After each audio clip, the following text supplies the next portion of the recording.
Welcome, everybody, to the Grueling Truths NCAA Selection Special. Brought to you, of course, as always, by MyBookie.ag. If you want to bet the game starting Tuesday night, go to thegruelingtruth.net. Click on the MyBookie.ag banner. It will take you right there. I am your host, Mike Goodpaster. Right now, I want to welcome in my co-host. First up, he's our SEC beat writer, also covered Conference USA this past weekend for the Grueling Truth. Help me welcome to the show, Mitch Davis. What's up, guys? Appreciate y'all having me on. SEC 18, baby. Let's go. Yeah, let's go. Next up, we've got, you know him, you love him. You know, me and him never argue. He does the Inside Boxing Weekly show with me. He also does the Mountaineer Weekly show, West Virginia basketball and football. Help me welcome to the show, John Einreinhofer. How you doing, John? Good to be here, Mike. And last, and certainly not least, he is a member of the Indiana Basketball Hall of Fame. Scored 5 points in a 1981 NCAA championship win over the North Carolina Tar Heels for the Indiana Hoosiers. Help me welcome to the show, Steve Risley. Hey, I like to say instead of 5 points, Isaiah Thomas and I combined for 26 points. Yeah, that'll work too. But that works a little better. Okay. All right, guys, we're going to pick off. I thought this was going to be the NIT bracket show featuring Indiana, but never mind. Yeah, well, that'll be tomorrow night when we'll do the College Basketball Invitational bracket with Indiana. There you go. All right, nothing like the CBI tournament for the Hoosiers. Maybe Jesus. If they would have been in the SEC and went 16 and 15, it would probably made the tournament. Let's start off. Don't knock the SEC. I don't want to beat them up. They had a good year. They deserve what they got. So I'm not. Don't be picking on any one bracket. So all right. So any one conference. The thing I pick on, and I think Mitch is with me on this, is number one. I think Middle Tennessee State deserved to be in the tournament, and I don't think Oklahoma I think did. we're all with you on that. Yeah, and I don't think I Oklahoma deserved it. Yeah, I agree. Also, I think Middle Tennessee State, they've shown to have a good program. Of course, it's year by year, but yeah, just to stumble in the tournament and then they're out. Just because CUSA has to be a one bid league, apparently, it's kind of a shame. Right. They're the embodiment of what's wrong with the selection committee in my eyes. Is a team like Middle Tennessee State doesn't get in, and teams of unequivocally lesser ability or talent get in because of commitments and whatnot. But they're in my eyes, Middle Tennessee State is exactly what's wrong with the selection process. Yeah, and Mitch, I'm going to go ahead and go with you first because we know you've only got the first 25 minutes because you got a test for college you got to take online tonight. When you look at these guys, Middle Tennessee State beat Murray State, who's in the tournament. They beat Ole Miss and Vandy. They blew Ole Miss out. And then you had a loss at Auburn by 6, at Miami by 3, at USC by 5. And then you look at Oklahoma. Oklahoma was 5-9 in their last 14 games. Yeah, and watching NTSU this week in Frisco, Texas, I was down there for the Conference USA tournament or whatever. You run into these teams like a Southern Miss or like somebody else in your conference tournament that just plays like outside their minds. And Southern Miss did that.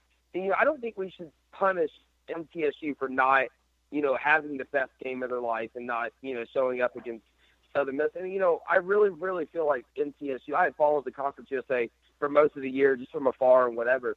And, watching the Conference USA tournament, you had Marshall winning it for the first time in 31 years. I feel like the Conference USA is very underrated. The quality of basketball down there in Frisco this week was pretty amazing. It was a lot of high-octane games, especially with your top 1 through 4 to 5 seeds, and then you had a sleeper in Southern Miss make a little bit of a run. But you had Marshall, who's now in the NCAA tournament. He's going to make a little bit of noise in the NCAA tournament, I think, because they spread the floor so well, led by John Elmore. And, like I said, I think that you can't really punish MTSU for losing to Southern Miss. Yeah, they lost to Marshall twice, but Marshall came out, won the CUSA. And, Middle Tennessee State went to Western Kentucky and won that game. They went to Murray State and won the game, which they're a tournament team. And like you said, they played Auburn tough. They blew out Ole Miss. They beat Vanderbilt. They beat 2 SEC schools. So that should be enough for MTSU to get in at least for an 11th seed. All right, guys. Yeah, what was their record? Real quickly, what was their overall record? Like 24-7 or something? Yeah, 24-7. overall. Yeah, well, I was listening to their coach speak on the NIT selection bracket, and they said they asked his AD what they could do differently. They had the 9th toughest non-conference in the Division I bracket this year. I mean, they had the 9th toughest non-conference schedule according to the criteria that the NCAA uses. So they come out with a 24-7 record with the 9th toughest schedule in a conference that doesn't allow them to play all of these top-tier Quadrant 1 teams because of their conference schedule, and yet they still get shut down. And I just think that's an issue. Yeah, and you're throwing teams like Florida State in who have, 10 or 11 losses at least? Yeah. Oh, Syracuse. Syracuse is totally uninspiring to me. Yeah, and Oklahoma 5-9 their last 14 games. You look at a team in their conference, Oklahoma State. I mean, they didn't do much better in that time. I think they were like 7-7, but they had 2 wins against Kansas, and they beat Oklahoma just a few days ago. Yeah, everybody thought Oklahoma's. Yeah, everybody thought Oklahoma State was going to get in instead of Oklahoma. They certainly were playing much better. I guess the committee saying it was a body of work thing. But you still look at Oklahoma. It was Trae Young. Yeah, I think it was Trae Young as well. I mean, people want to see Trae Young, and this is the one year you get to see him because he's going to be gone to the NBA next year. But, that was a bit of a shocker to see Oklahoma get in over Oklahoma State, if the Big 12 was only going to get 7 in there. Well, it'll be proven when they get eliminated quickly. But let's go ahead. Let's go to the South bracket first. The South bracket, the number 1 seed is Virginia. Virginia starts off against UMBC. I assume we're all picking there.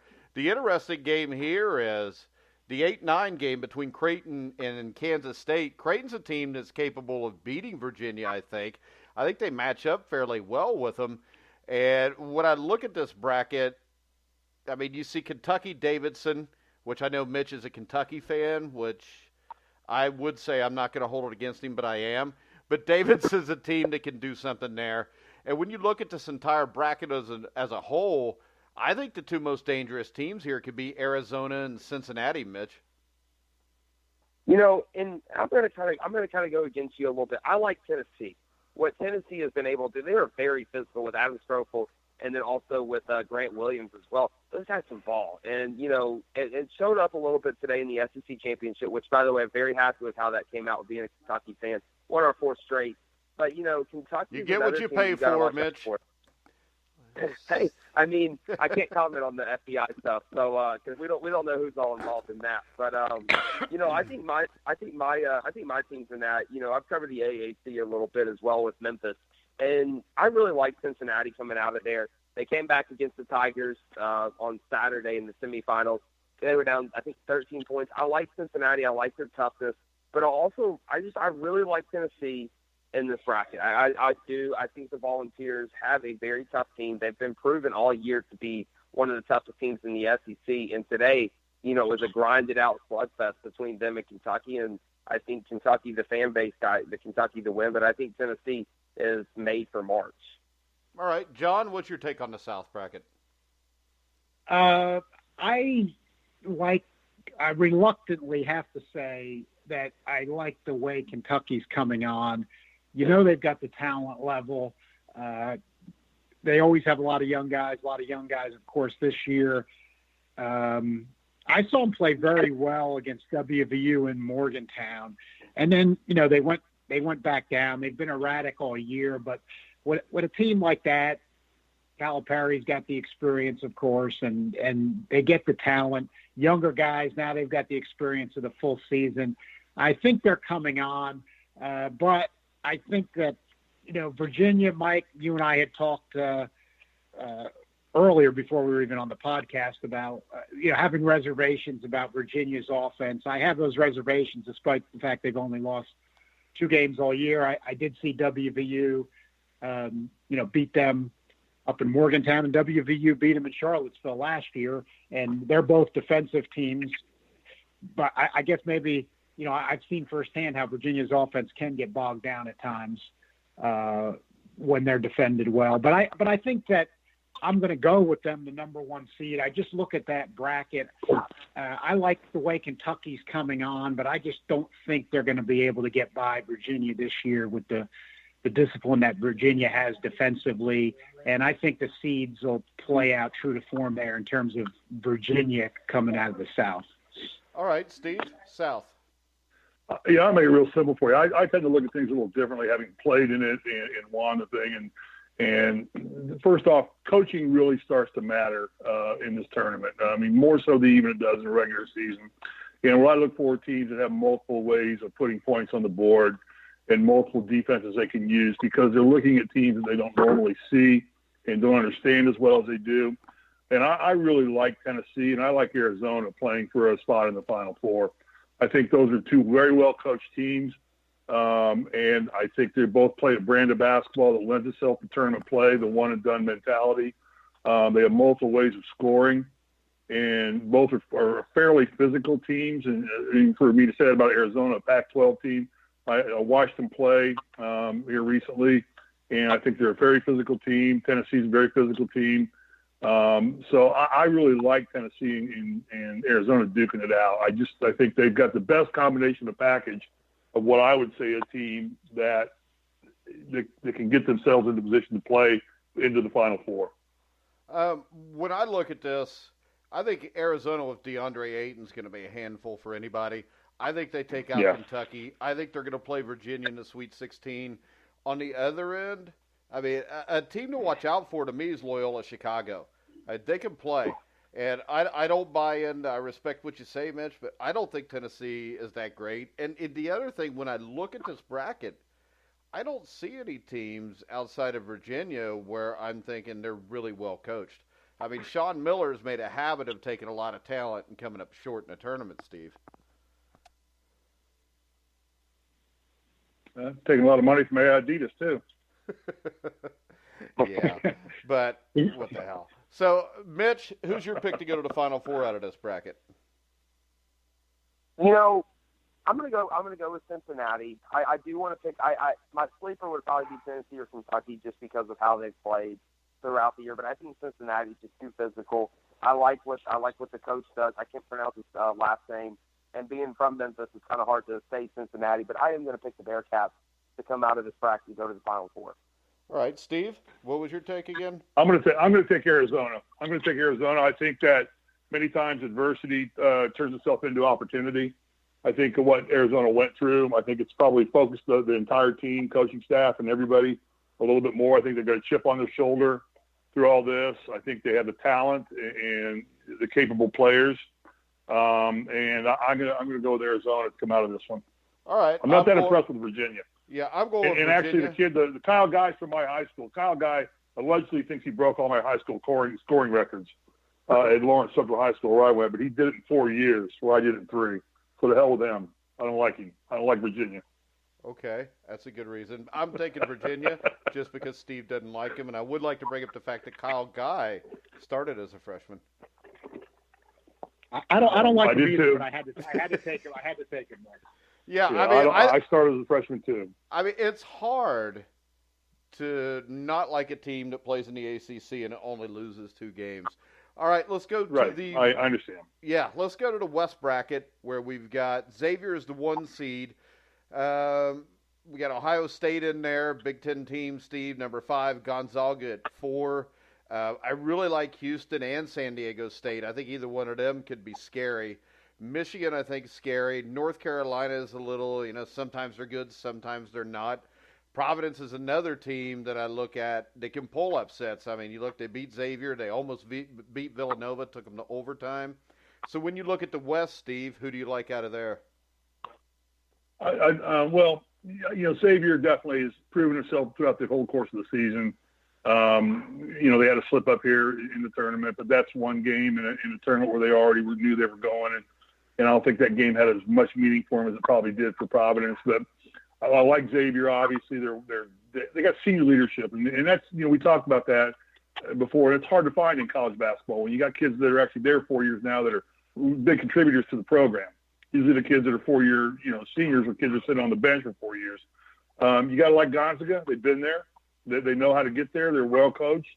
very good. And I'll tell you right now, I think one of the hottest teams in the country right now is Michigan, and they're very well coached. And they're just, every time I see them play, they get tougher, stronger, and better. And I think right now they may be playing the best basketball of any team in the Big Ten. Yeah, but right Steve, now, I'm not saying they're the best team. They're playing the best basketball. The question is this. You've played before. There was no conference tournaments back in the Stone Ages. But when Michigan has to wait like a week and a half or 2 weeks after being so hot, what kind of effect is that going to have on them? You know, each team's going to handle that adversity differently. I know most teams like to go play. You know, I was talking to Coach Alford here earlier on Twitter back and forth, or texting back and forth about what's happening to him, and he kind of looked at the playing game for his program as an opportunity to get another game under your belt, get a game in before everybody else does, and get all the emotions out of the game. So obviously sitting and waiting for a long period of time can have a negative effect, but I still think if Michigan continues to develop as they are, they're going to be a contender in the West. But I would have to just because of their consistent play all year, I'd have to go with Xavier out of that bracket. Now, all the crap you always give me, and you're going to pick them to go to the Final Four. No, I think it's a lot of I listen to the crap that I give you, and you give me back, and I think they're a good basketball team, and they've consistently shown it all year. All right, Mitch, real quick, because I know you only got about 5 or 6 minutes here. Who are you taking out of the West? You know, I like Michigan. I think I've watched them all at the Big Ten tournament. I think they are playing some of the best ball in the country right now. My sleeper is Houston. I like what Houston did in the AAC tournament, and I like those two teams, and I think those two teams will end up having to battle it out in the second round, and I think the winner of that goes on to the Final Four. So you got to pick one. I'm going to go Michigan. I like Michigan in this. I do. I can argue with that call. Yeah. I can. No, I'm going to go chalk. I'm going to go Michigan on this one. All right, John. Go ahead, Steve. Go ahead. No. No, not to be redundant here, but I'm going to go with Michigan. I think that John Beilein is as good of a game coach as anybody in the country. You know, he hasn't won the national title yet. He came close already. I think one of the reasons he left West Virginia was he looked at Michigan as you've got money, of course, too, but he looked at Michigan as a chance to win the national title. Now he's hot. He's got his team hot, winning the Big Ten tournament.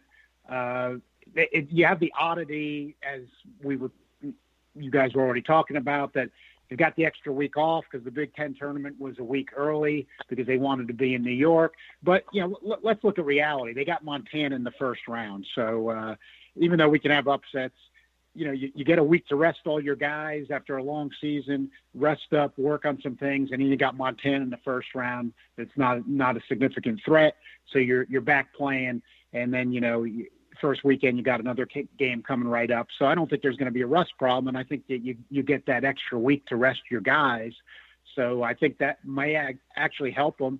And Beilein, he's a guy that, in a basketball sense, can scheme and make things happen with shooters and the way he runs a half-court offense. And then, now he's got a guy like Mo Wagner.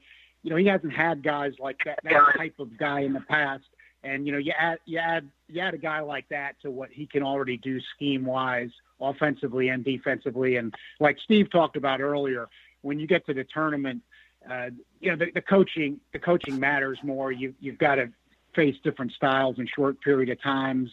And, you've got tight games where you got to survive. And I just have a lot of faith in Beilein being able to do that. And I think that getting hot at the end, this could be Michigan's year. All right. Yeah. One thing I'll add is that in tournament play, when you look at coaching, you look at who are the great bench coaches and not necessarily the great preparers. Cause like you said, you don't have a lot of time to prepare. You're playing in a 2-day span, and it's your bench coaches that can make gutsy calls in the last 5 minutes of a ball game are the coaches that will carry you, to the next level in the next game. So I look at Beilein as a guy who's always demonstrated he can make adaptability. His adaptability as a coach is very strong. And that's what you're not going to find with a lot of these other guys yet to you see what they do and what kind of they get put in that situation. But, it's a strong argument for Michigan. I simply going with Xavier because of consistent play, but I would not be surprised if Michigan comes out of there as well. All right, we'll let Mitch go first because he's got to go here in a few minutes, and I know we're getting to some teams that he's very familiar with from this past weekend. But we're going to go to the East, where we got Villanova number 1, West Virginia, John's West Virginia number 5, but they got to play Murray State, which I think is a really dangerous game. And if Wichita State plays Marshall, I think Murray State and Marshall both could do something there. And then I really look for whoever wins between St. Bonaventure and UCLA to knock off Florida. Then you've got Butler down there with Purdue, Arkansas with Purdue.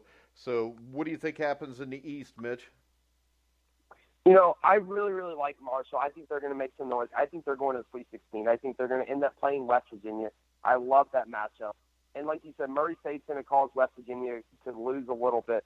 But coming out of this bracket to go to the Final Four, I like Purdue. I love Purdue in this bracket. But like I said, Marshall is going to make some noise. They can shoot. They're led by John Elmore. The dude can flat out shoot balls. I think he had 16 three-pointers in the Conference USA tournament. And they play very solid defense. They spread you out on the court. And, you know, Wichita State, against teams who have spread them out, have not done well.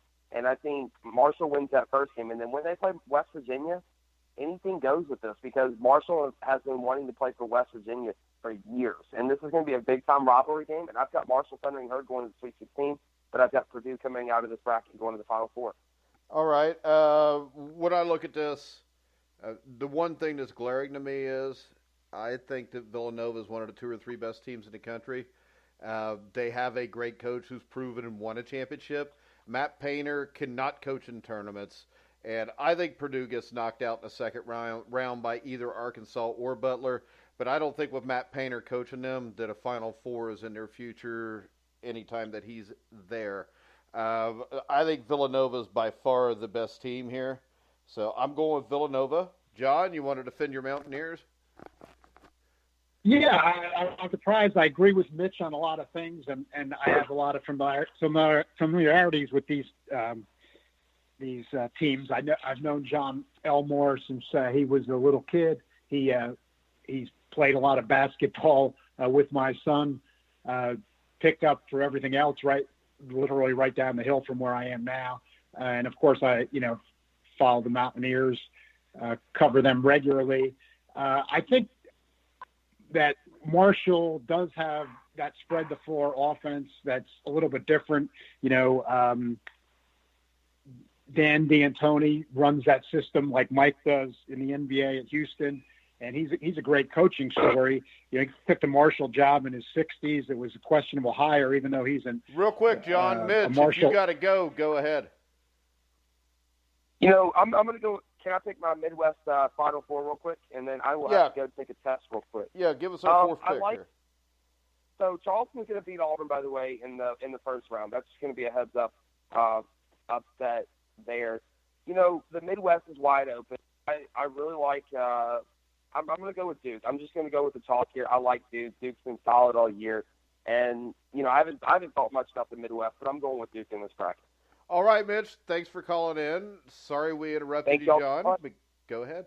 But no problem. We got to make sure we get all Mitch's picks in there. But I agree with a lot of the stuff he said and the points Mitch made. I think that Wichita State, I respect. Greg Marshall, who coaches Wichita State, was an assistant at Marshall under Greg White in the late 90s. He considers Greg White his mentor, and he's been a great coach working his way up. So I respect what he can do, but I think the D'Antoni system that Marshall is running is like Steve talked about. When you're in these tournaments and you run into something you haven't seen, that system is unique enough for college basketball that I do like Marshall as well with the upset over Wichita State. John Elmore is playing really well. He's probably, arguably the best, player in the country that nobody really knows about. And they've got another under the radar guy at C.J. Burks who really scored big time in Conference USA. He's from West Virginia as well. He averages points like Elmore does. And they got another guy who was an under the radar guy, a big man, Agent Penova, who does a lot of different things. So they can present some difficulties. But one thing I disagree with Mitch, they're defending better than they have in the past, but they are capable of getting lit up on defense when they run that system, and that's where. And I think West Virginia, as you said, Mike, they're going to have, they a couple of years ago when they had to play Stephen F. Austin, they got a 5 seed when they thought they should have been higher, and they got upset. It's reminiscent. It worries you a little bit of that Texas Tech got a 3 seed, West Virginia gets a 5. I'm not sure how that happened. So, you're a 5 seed, you play a little bit of a tougher team. I think they'll get by Murray State, though. And where I disagree with Mitch is that Marshall matches up very, very poorly with West Virginia style-wise. West Virginia with that tough defense, even against that system Marshall runs. And then West Virginia has a lot of 6'8" type forward guys that are versatile type of players that Marshall doesn't have. That's just a bad matchup for Marshall. So I think that their Cinderella story would end there. I think West Virginia can get by Villanova, though, as good as Villanova is. History playing them in the Big East. Of course, you've got different players now, but Huggins has taken on Jay Wright before at Villanova when they were both in the Big East. But I think that in that region, I reluctantly have to say I'm going to end up picking 2 Big Ten teams for the Final Four because I just like the year that Purdue's had overall, even though they didn't, win the Big Ten conference tournament. I just look at their entire year. For me, that is a body of work team that I just kind of like what they've done all year. Seems to me that they've just got a good, solid team, and I think that they will have a little too much for West Virginia to get to the Final Four out of that region. Well, I thought West Virginia could have a Final Four capable team this year, but Mike, as you and I have talked in the past, the offense is just so inconsistent, and you see it time and time again. You keep feeling like if they get 4 or 5 guys going at the same time, that would be enough, and they can do it, but they just can't seem to be able to do it. It seems like they'll get 2 or 3 of the guys going. Like you'll get Daxter Miles is finally going good now. Javon Carter, he always is consistent. But then Issa Ahmad has still been erratic for him. They got Sagaba Kanade coming on. If everybody comes together, I think that they could be a Final Four team, but it's been so erratic that just losing a little bit of faith. And I think that Purdue will end up being the strongest team coming out of that region, despite how good Villanova has been all year. Well, I think Villanova is just better coached, and they got better players than Purdue and West Virginia. I don't think West Virginia would have a prayer there. And really, when I look at this, to me, this is the easiest bracket to pick because I think Villanova's heads and shoulders above every one of these teams. I think West Virginia may get past Murray State. I think they could beat Wichita State. I don't think Marshall's going to beat Wichita State. I don't buy into that as much as everybody else does, but everybody likes the team to get hot at the end and doesn't really make the tournament very often. But, Steve, what's your take on the East? I know you're not picking Purdue. No, actually, well, no. I think it boils down to the 2 best teams there are Villanova and Purdue. Although I think you hit on it earlier. Unfortunately, Matt is not a tournament coach. He just does what we say you need, which is a bench coaching ability. Matt does not have it, and I think based on that, Villanova is a better package all around. One of the things that grates me again, and it seems to always happen almost every year. They tend to put 2 Indiana schools together to play each other in an early round. Here it is, Butler and Purdue again, and I think it's always one year where either Indiana Purdue or Indiana Butler or Purdue and Butler or Notre Dame. It's always they realize we give them a free building and give them tax credits like crazy because they put their damn headquarters in Indianapolis, and they sit there and they keep pitting our Indiana schools against each other early in the tournament, so one of them is going to get knocked out. That's relevant. But I like Villanova. I think they're the most solid number 1 pick to get to the Final Four. Actually, I think they're probably going to be the only number 1 pick to get to the Final Four. Xavier would be the next choice, but they've got a stauncher test in Michigan than I think Villanova does in Purdue. But you picked Xavier to go to the Final Four, so how can I you I did. But I also came back and said it would not surprise me if Michigan took him out. But I don't think that Kansas or Virginia will get to the Final Four. I don't think either one of those are Final Four teams at this point. I think Villanova is a contender for the national championship. I think Xavier could, should, but they proved that getting beat by Providence late in the year is good and it's bad.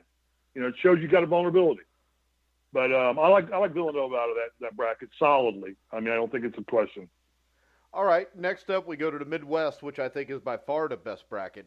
You've got Kansas at number 1. But the thing that stands out to me is Seton Hall, NC State. That's a hell of an 8-9 game, and either one of those guys can beat Kansas. You look at Clemson, New Mexico State. I think New Mexico State's going to upset Clemson. Auburn and Charleston, as Mitch alluded to earlier, I think Charleston could win that. So I wouldn't be surprised to see Charleston or New Mexico State in the Sweet 16. Then you've got Texas Christian against probably Arizona State, possibly Syracuse. But you got Michigan State there, who, if you want to talk about tournament coaches, it doesn't get much better than Izzo. Then you've got Duke, of course. Same thing you can say about Coach K. But then you got Rhode Island. And I'll tell you this, Rhode Island, I think, beats Oklahoma. And it wouldn't surprise me if they beat Duke. And if they don't beat Duke, they'll give them a hell of a game. But when you look at this, Steve, who do you like out of the Midwest? I don't like Kansas. I don't like Kansas at all. I'm going to go with Michigan State. I just think the coaching is so great there, and I know it's tough to pick against Krzyzewski, but I think Michigan State has a little more talent. They play a little bit better together as a group. They maybe have a little more chip on their shoulder. I like Michigan State. You just can't bet against Tom Izzo in tournament basketball. It's hard to. But I think the winner comes from Duke, Michigan State. The winner that goes to the Final Four comes from Duke, Michigan State. All right, John. Well, I agree with the thinking that I think that this is the toughest bracket.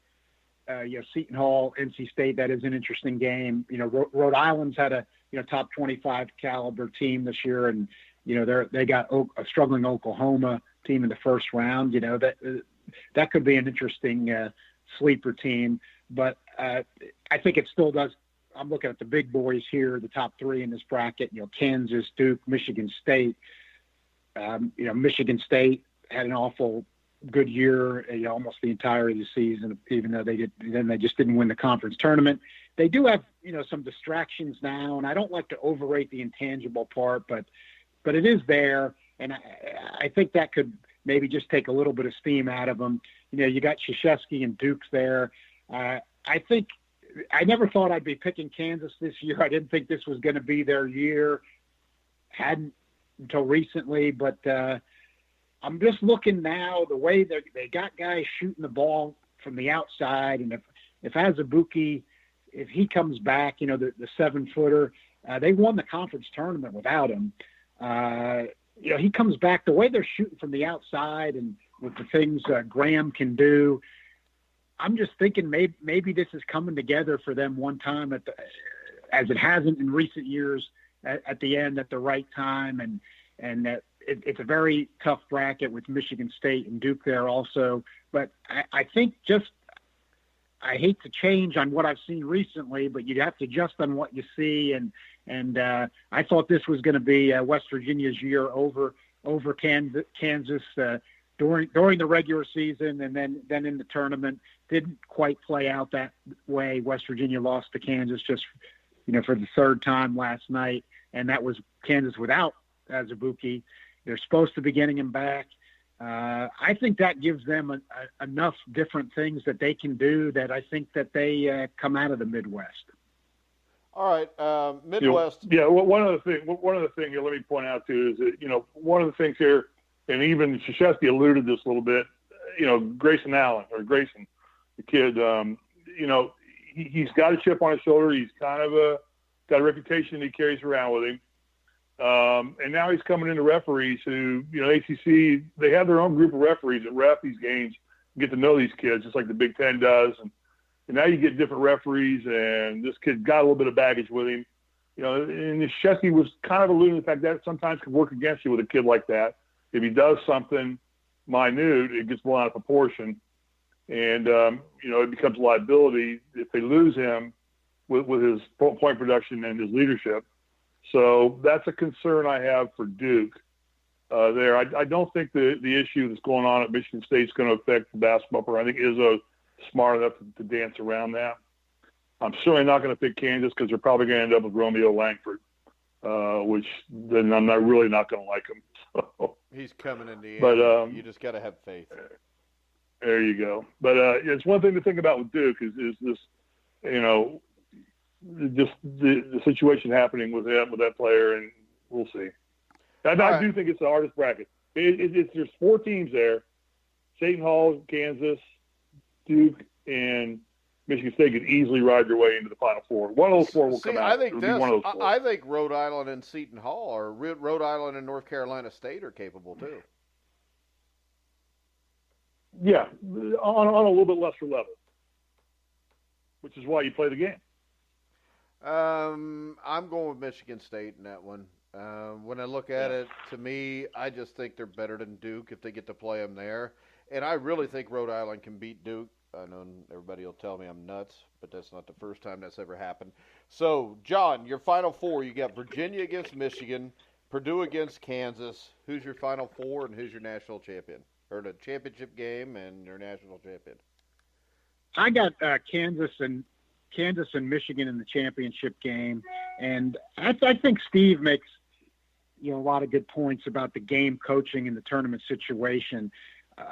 Even though we love the Cinderella stories in the NCAAs and everybody loves to watch them, you look a lot in recent years overall. A lot of the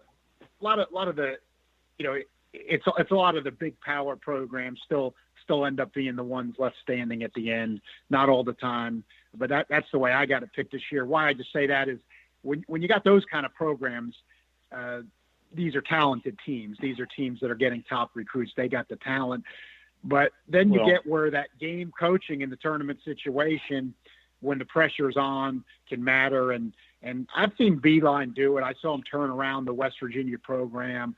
He's a guy that can, he's a guy that can come up with a play at the end when you need a play. And as simple as that may sound, you see coaches that just can't do it. In the key situations, and with the talent level he's got and with his coaching ability, the guy's never been an assistant coach. He's been a head coach on every level he's ever been at, and I think it's inevitable he's going to win a national championship at Michigan. And wasn't sure if this was going to be the year, of course, when you were looking at it a few weeks ago. But when I see them get hot, they got the week's rest, and then they'll play Montana, which should be an easy game in the first round. I think that this is going to be the year. All right. Yeah, to your point, when you talk about it, and where I stay on track with what I believe in, and you eloquently put it, what remains constant on these these big power programs? What never changes? Coaches. The coaching. Right. I mean, Izzo's been there forever. Krzyzewski's been there forever. Jay Wright's been there forever. You look at these guys, and the players change. The talent changes every 1, 2, 3, or 4 years. But those coaches, they've been there before. They've done it. They know how to do it. They've got that ability to bench coach.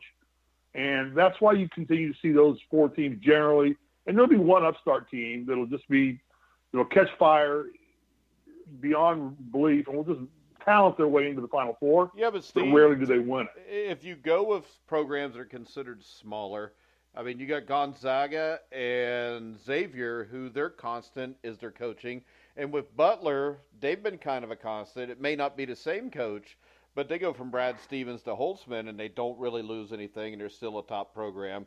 So the smaller programs, I think we're seeing more of them that can compete for a longer period of time, because you've actually got guys that are willing to stay and commit to what is supposed to be a smaller program. Well, and just to debate you on that, I don't see Gonzaga or Butler's smaller programs. I mean, you only put 5 guys on the floor, so what are you measuring size by? They're both highly regarded. No, because this is the thing, Steve. He's been at Gonzaga forever, and you're right. Butler's system's been in place since Brad Stevens. So to me, I lump those guys with the Michigan States.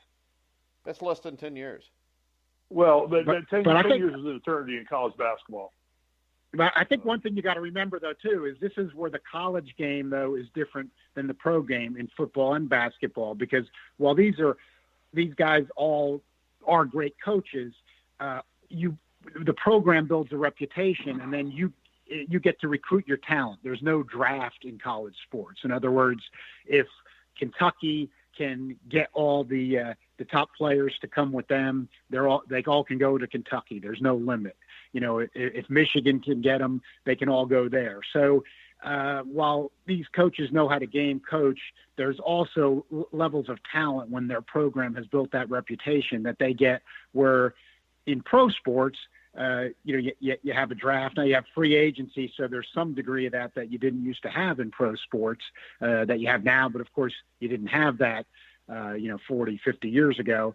But still, you don't quite have the freedom to grab your own players in the pros like you do in college. And once these programs build these reputations, it's hard to topple them. And I think like Kermit Davis at Middle Tennessee State, that's where some of the mid-major guys can get frustrated, because they're thinking it's tough enough as it is for us to, attract talent and to work it to be competitive. And then we have one stumble and we can't even get an NCAA tournament bid after having a and my point on this, Steve, was this. If you look, 15, 20 years ago, Xavier and Gonzaga were considered small programs. But what I'm saying is the fact that they have had excellent coaching, Xavier since the mid-'80s and Gonzaga since, the mid-'90s, late 90s, that's why they've been able to build into this, because they haven't lost their coach. Middle Tennessee State, are they going to lose their coach? Because if they do, Middle Tennessee State's probably not going to continue, the 23-24 win seasons. Definitely. Your point well taken. I mean, yes, I can't disagree with you in any way. I just think that there's a reason why Duke, North Carolina, Michigan, Kansas, Villanova, those programs are generally always in the discussion for the Final Four. Yeah, and they always have been. It falls That's back, a big program. Right. Yeah. And all of them have coaches that have been there extended periods of time, that have learned to play the different game of one and done basketball. It's a completely different ball game than it is league play, seasonal play, or anything like that. So in terms of my Final Four, I'm going to go with Michigan State coming out of there. Who they playing, Arizona or Xavier? I think no. I think it'll be Xavier. No, I'd say this. I think Villanova and Xavier are the two teams that on paper should get there, and that's where I think it's going to fall down. I think Villanova is a clear-cut favorite to win the tournament. I think they're just top to bottom. So your championship game is Villanova-Xavier? Villanova-Xavier except for one caveat, it will not surprise me if Michigan, it's Villanova-Michigan. I just got this feeling about Michigan this year. I don't think on paper they're the best team in that bracket, but they just have some intangibles you can't put on paper. The way they're playing right now, the way their coach is learning, and I just think Michigan is the dark horse of this whole tournament this year. They peaked at the right time, and they're still peaking. All right. So, do you have Villanova-Xavier or Michigan winning it all? I'm going to go with Villanova to win it all, but Michigan. I'm going to go with Michigan and Villanova in the championship game. All right. Even though I picked Xavier to win the bracket. Are you sure you went to IU? You sure you didn't go to Kentucky? No, I don't drive a Rolls Royce. All right, so I don't have a horse farm. I don't own a horse farm. So now your Final Four is Arizona, Michigan, Villanova, and Michigan State, and you've got Michigan playing Villanova with Villanova winning. Yeah, Michigan will kill Arizona. All right. I got Virginia against Xavier. I got Villanova, Michigan State. My national championship game, I'm going to say Xavier versus Villanova. and I'm going to pick Villanova. I hate to, but I'm not going to be a homer. And you can ask, John did this with me last year. I didn't homer it. I did pick Xavier to upset Florida State and go to the Sweet 16, but I don't think I had them going to the Elite Eight, which they did. So we've got two Villanovas and a Michigan. I just see Michigan and Xavier so closely matched right now that it's a crapshoot. It's a coin toss between those two teams. I don't think they're closely matched. From watching the two teams, the talent level is completely different. There's no Trevon Blewett on Michigan. No, but there's a air of gelling at the right time on Michigan that I'm not seeing on Villanova. Maybe it's because Xavier, I apologize. Maybe it's because Xavier's just been that good all year long. That may be it. I mean, I'm not going to beat up on Xavier because it's a good basketball team. But I'm just telling you, Michigan just has this intangible about them right now, like we got in 1981. We won our last 10 games of the year after getting blown out at Iowa. So we came back and never lost a game. I think we still may hold the record for largest average winning margin in the tournament. And we just got hot, and it just doesn't matter who we played. We opened up with Maryland that year. And it was one of the better Final Fours with Virginia, LSU, North Carolina, and us. And we set the record for largest average winning margin in the tournament. So I think still stands, 22 points a game. I don't know. I think UNLV might have passed that the year to beat Duke by 30. Because they beat everybody by 30 that year, I think, except for Ball State. They only beat Ball State by 2, if you remember, in the Sweet 16 that year. Yeah, but I just see Michigan doing kind of what we did in 1981. Just all of a sudden, the players started liking each other. Venus aligned with Mars for us. We all got along. Coach got funny. He just settled down in coaching, and I see this happening in Michigan. That happened to do with us in '81, and it melts my heart when I see that because I know that team becomes unbeatable. They will not lose. They will not beat themselves. Michigan's not a team that's going to beat themselves right now. But the thing that stands out to me is this. How many years do we see a team win a conference championship? They're hot as hell. Everybody picks them to do all this stuff. And then they're out because all of a sudden they're not playing like that because it took so much out of them. Now, I do think this is where this could play into a good thing for them having the week off. Because it happens so many times where you see a team, they'll get hot, win all the way through, they'll win on Saturday or Sunday, and then they're never the same again. So I think the week off probably will help them more than it will hurt them. But it can go either way. But I would vote that too. But it can go either way. Put it like this: it seems to me teams that win their conference tournament don't usually win the national championship, do they?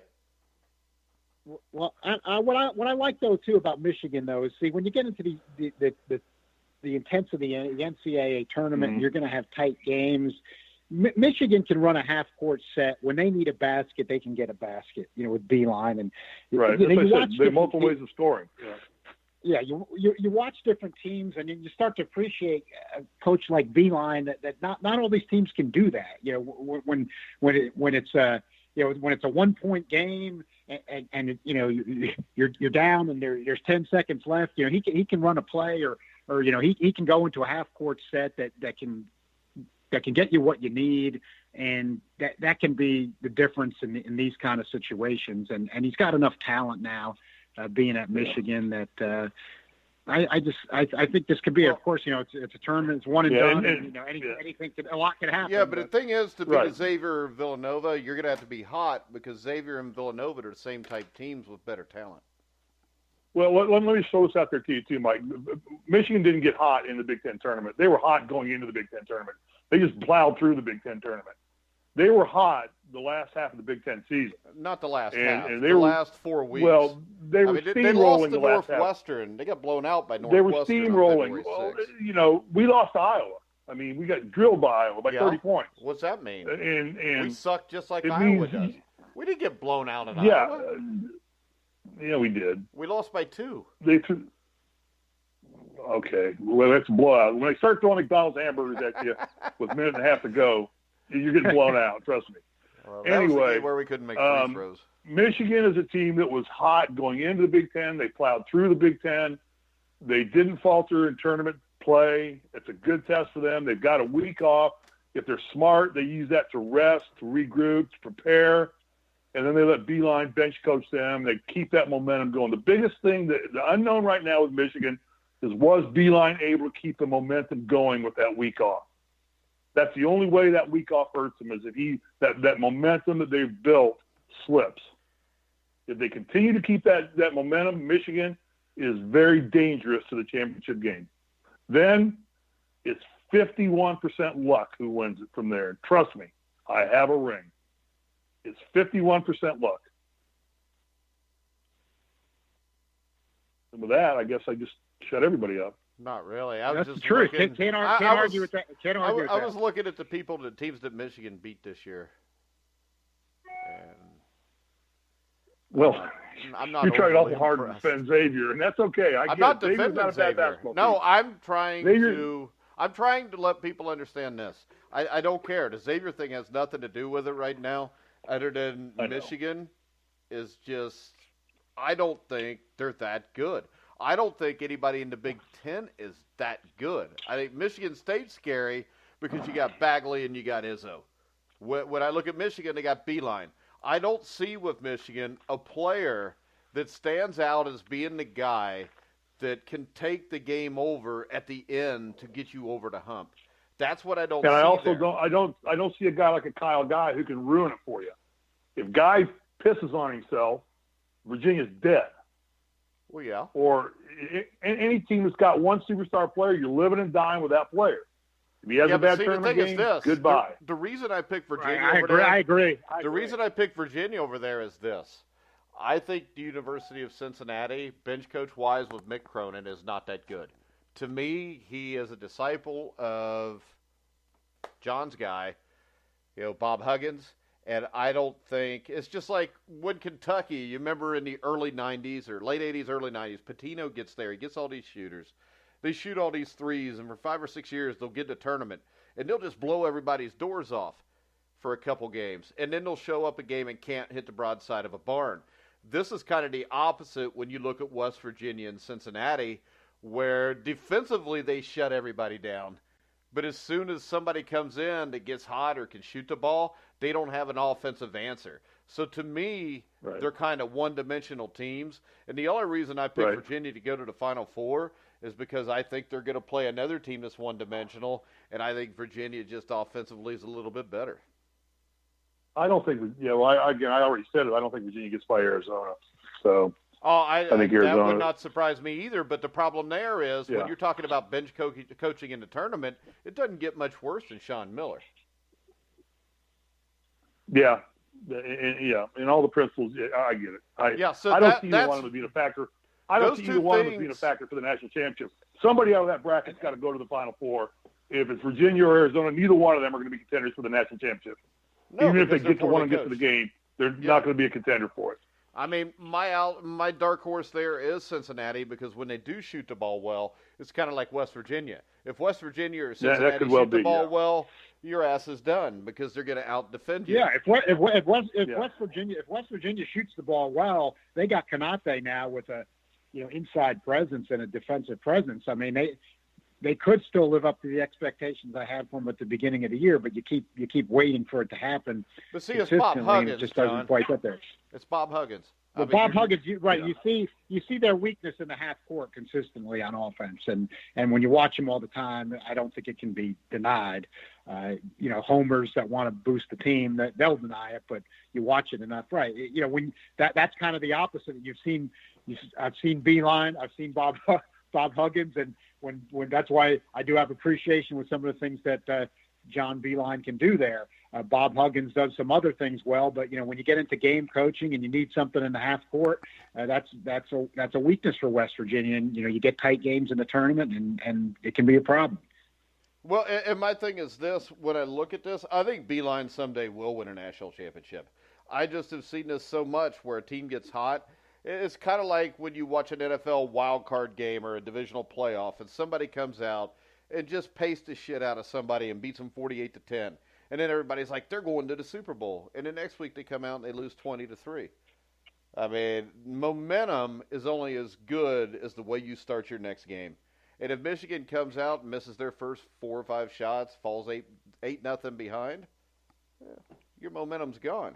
Now you can get it back. I don't think so. Not with Beeline. I don't think so. I don't think so with this team. And they're not going to lose. They're not going to lose that momentum against Mike. They're not going to lose that momentum against Montana. We don't know that. I've just seen that. I've just seen this Michigan team play lately, and I'm gonna tell you, they just got some intangibles about them. And we're this is why we go play the tournament, because we're making arguments for one or another. And until they play and see do it, it's what happens. But right now, I don't know that I've watched a lot of conference play here this week and tried to get a grasp on everything. And I watched Michigan last week, and they went right through Michigan State. It's like here's what I think about Michigan right now. Michigan's biggest opponent right now is themselves. How well are they playing to their potential, not how well are they playing against their opponent? I think if Michigan keeps playing at or above their level of potential, they're going to be tough to beat. Well, everybody is tough to beat if they can do that. Right, but Michigan's doing it. Obviously, Michigan State didn't do it. Obviously, Xavier didn't do it. They let Providence beat them. Okay, they didn't play well to their potential on paper. Well, also, if you watch Providence, they then went to overtime in the same situation against Villanova. Providence is good enough to beat anybody. They are, but they didn't. And Michigan State didn't let anybody beat them. And it's better not to win your conference tournament.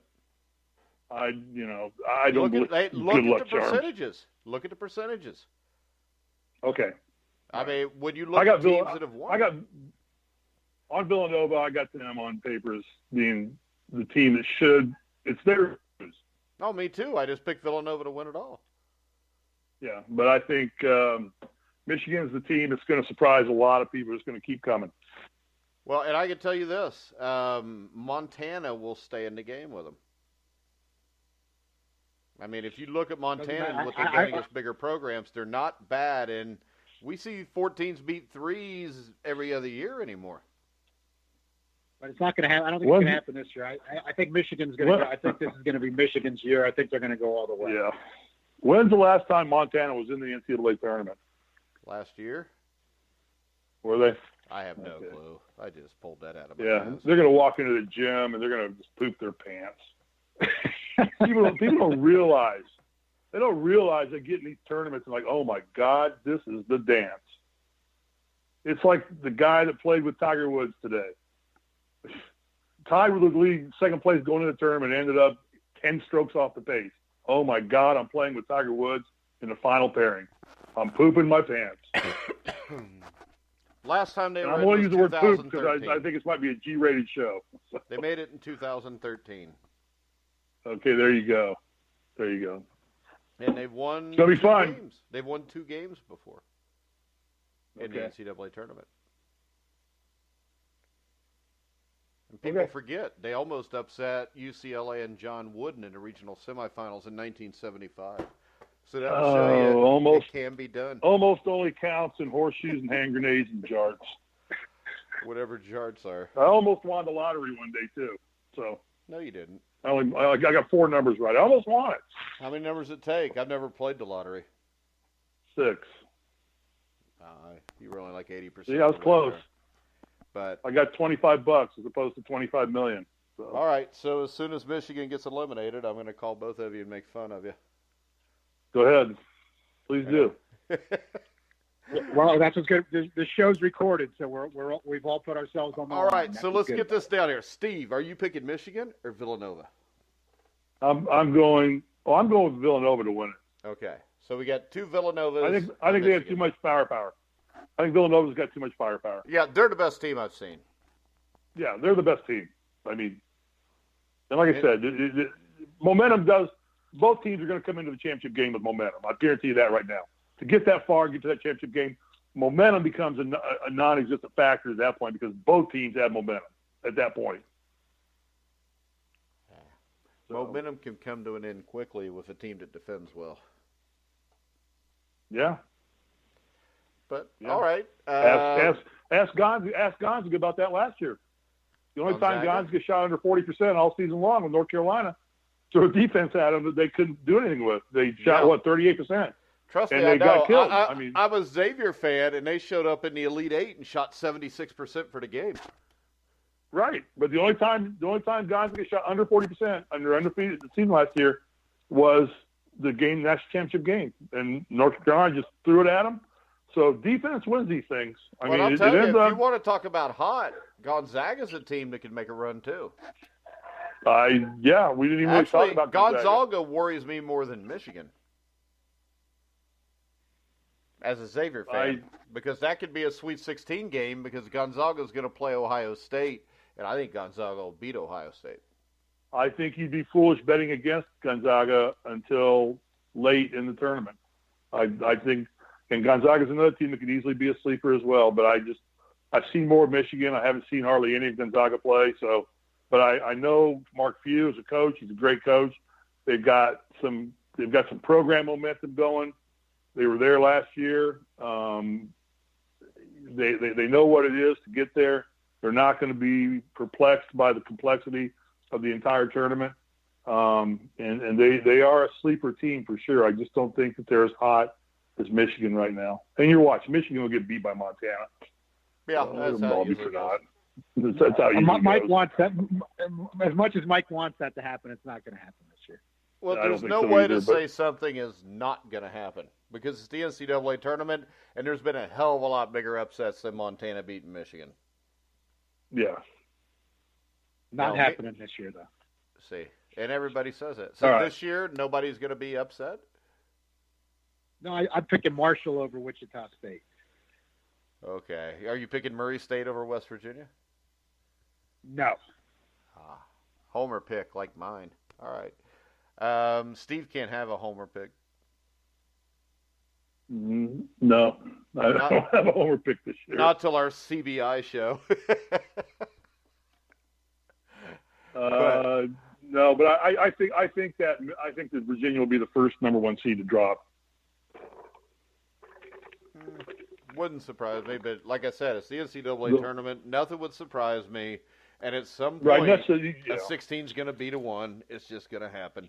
I just hope it's not. Given the fact that it's 40 minutes of play, I don't really see anything as an upset. I mean, talent usually in the early rounds wins these things. You win pretty much on talent. Then each level you go up, coaching takes over more and more and more. But any of these teams are good, talented basketball teams. And in a given 40-minute period, there's a lot that can go right and a lot that can go wrong. And so I don't really even like to use the word upset because it's just mechanically placed seeds on these teams. Who's to say the difference between an 8 and a 9 seed? What separates an 8 and a 9 seed? I mean, who's to say? I mean, seems the only real good pick on seeding is the 1 versus 16. Other than that, I don't think there's ever been a 16 seed ever beat a 1. No, but there's been multiple 15s to beat a 2. Right. There's been multiple, and all the way down, there's been multiple wins. It's probably pretty close to 500 all the way from there, relatively speaking. But it's just the only good seeding pick is the 1 versus the 16 at this point. Other than that, throw the ball out for 40 minutes and go play. Who's emotional that game? You're right. Montana could beat Michigan and turn around and get dumped by 30 the next game. Who's to say? Happen. But, all right, guys. Remember, you can go to mybookie.ag to bet on all the games. Just go to the Grueling Truth website, click on mybookie.ag banner. It'll take you right there. You can download the app for the Grueling Truth on the iTunes store. Just go in, punch in Grueling Truth. It'll be right there. You can hear all of our shows on iHeartRadio, iTunes, Spreaker, Stitcher. Wherever you find sports podcasts, you'll find the Grueling Truth. So for Mitch Davis, Steve Risley, John Einreinhofer, I'm Mike Goodpaster. You've been listening to The Grueling Truth, where the legends speak.